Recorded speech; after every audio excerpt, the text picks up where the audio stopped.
amelyik nem küld fél évre börtönbe. Takže znamená to, pán Gubík, že ste zapredali Maďarov žijúcich na Slovensku za teplé miestečko na kandidátke u progresívcov. Všimli ste si nové spájanie progresívcov s konzervatívnou Maďarskou alianciou. Vlastne konzervatívnymi boli iba do polnoci po boku Orbána a po polnoci už stáli s novým maďarským premiérom Maďarom. Takto rýchlo menia svoje názory a postoje. Predsa pán Gubík dokonca kandidoval za Orbánov Fides do Europarlamentu. Najnovšie vyjadrenia pána Gubíka je mimoriadne znepokojujúce.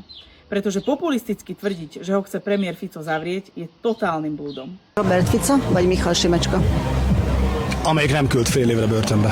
Takže znamená to, pán Gubík, že ste zapredali Maďarov žijúcich na Slovensku za teplé miestečko na kandidátke u progresívcov.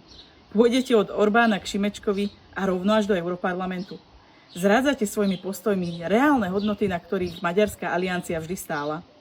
A zároveň, pán Šimečka, znamená to, že neuznávate zvrchovanosť Slovenska. Ste ochotní otvárať do nekonečna tému Benešových dekrétov, ktorým očividne vôbec nerozumiete, aj za cenu, že vytvoríte chaos a ďalšie napätie v medziľudských vzťahoch, dokonca medzi Českom a Nemeckom. Pripadá mi to tak, že neuznávate mierové dohody po druhej svetovej vojne. Slovensko-maďarské vzťahy chcete rozvracať a nie posilňovať. Predsa ste mali premiéra Odora, ktorý má maďarskú národnosť a na južné Slovensko nepriniesol žiadnu investíciu a žiadnu opravu infraštruktúry.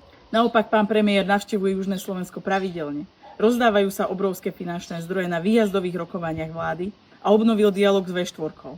Pretože len silná V4 vie presadiť záujmy našich spojených národov.